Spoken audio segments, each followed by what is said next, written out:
there's a saying that people don't remember what you say, but how they make you feel. And there's also the saying of like, so everybody's trying to be interesting instead of interested. Yeah. And I understand that can go too far as well. Yeah. I'm just curious on your thoughts there, because it's so true that like people remember how you make them feel in interaction instead of all the words that you say and the things that we might portray as the best version of ourselves that we think is going to make people attracted to us. So talk to me about that dichotomy. Yeah, it can be. Well, I think it is. Both of these are not as simple as they may originally appear, because you can be someone that people pleases and makes people feel good in your presence, and that will not serve your relationships at all. On the other hand, we've all seen it. You can be, it's typically a guy in a relationship with a woman who inspires a lot of doubt and fear and self-distrust, but she moves more towards him and not towards the person that is nicer to her, right?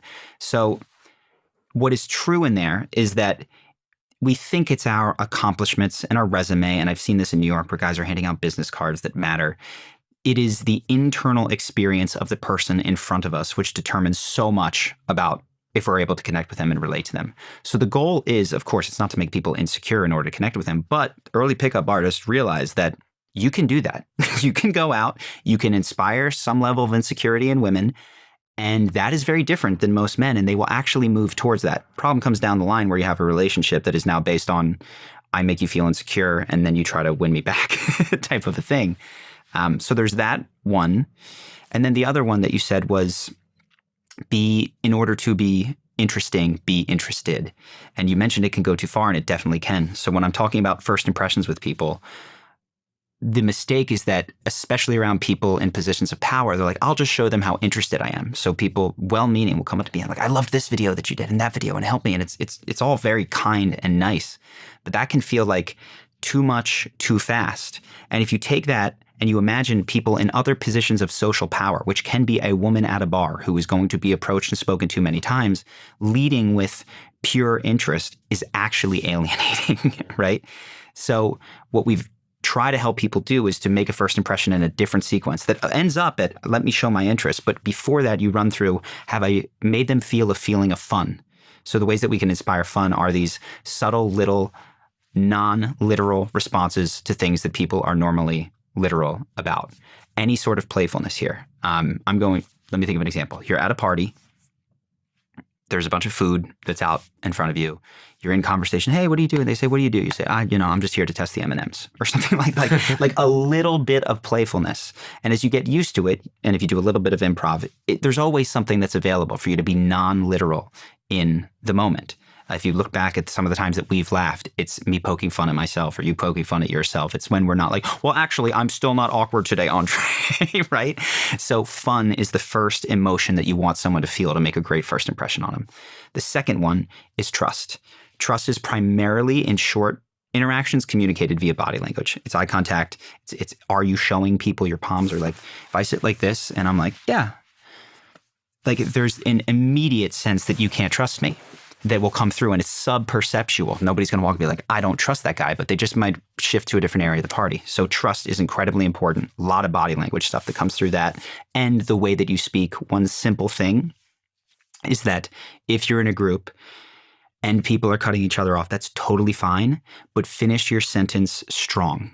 Meaning, if I'm speaking and you cut in, I'm going to get to my period, and then I'll stop and turn over.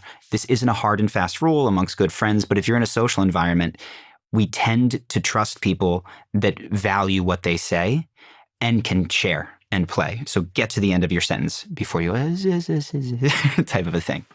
And then the last is respect. Respect, we can know, I respect this person in advance, I respect what they've done, but also it can be communicated very, very quickly in interaction.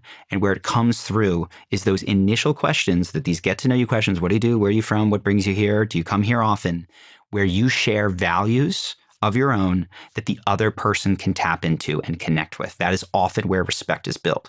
So I might mention, for instance, and it comes easier with life and time and success and all those sorts of things, but it wasn't always the case. So I would, right now, if I said, I have a YouTube channel, it's got a lot of subscribers, that's going to inspire a lot of respect in people. It actually makes me uncomfortable to talk about because it can be too much.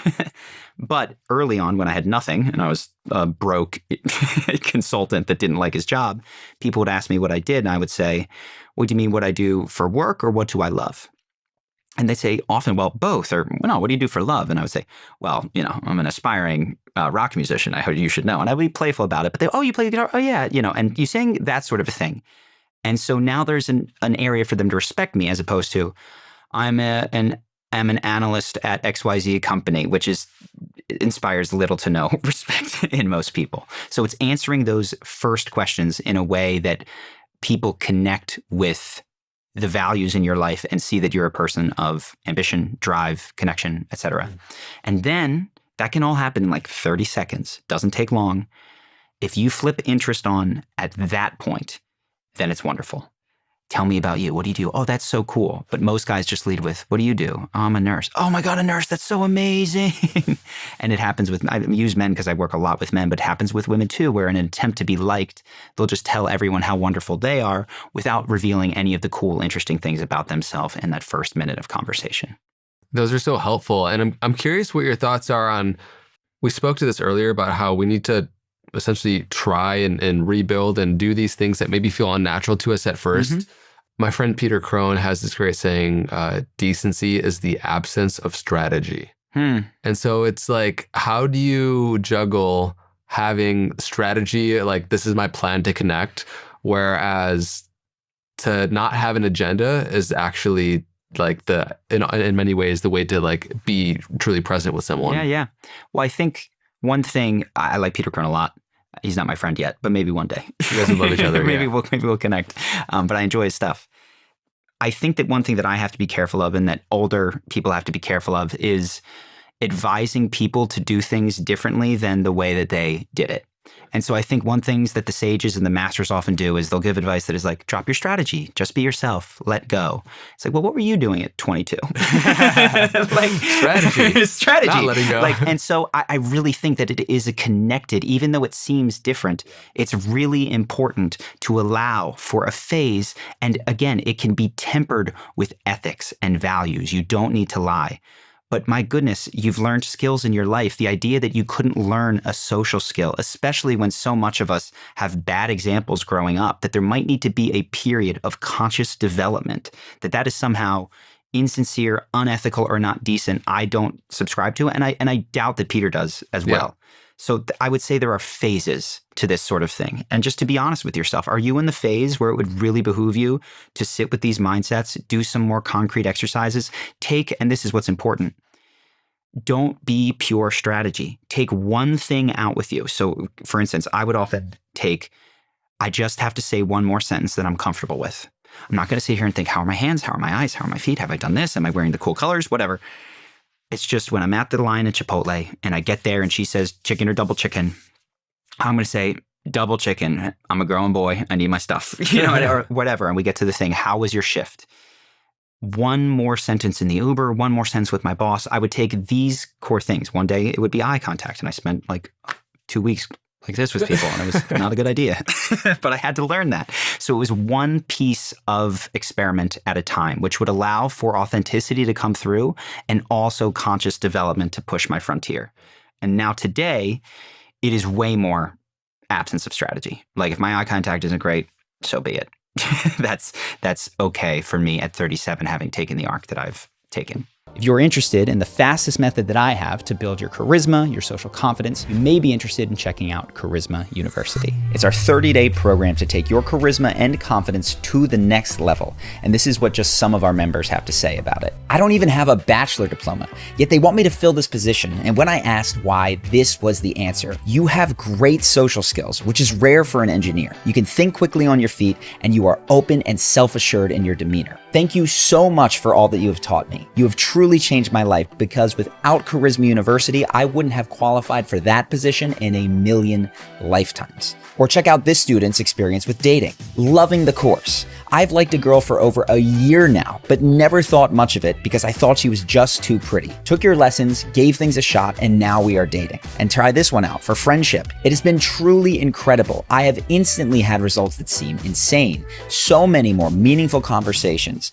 My friendships have improved and my interactions with total strangers are a new, exciting, fulfilling thing. I want to recommend this to everyone. This should be in our basic education system. Now, the course comes with a full money-back guarantee, so there's no risk to you trying. There are thousands of people that have improved their lives with Charisma University, and I would love for you to do the same. Either way, I hope that this video has helped you, and I look forward to seeing you in the next one.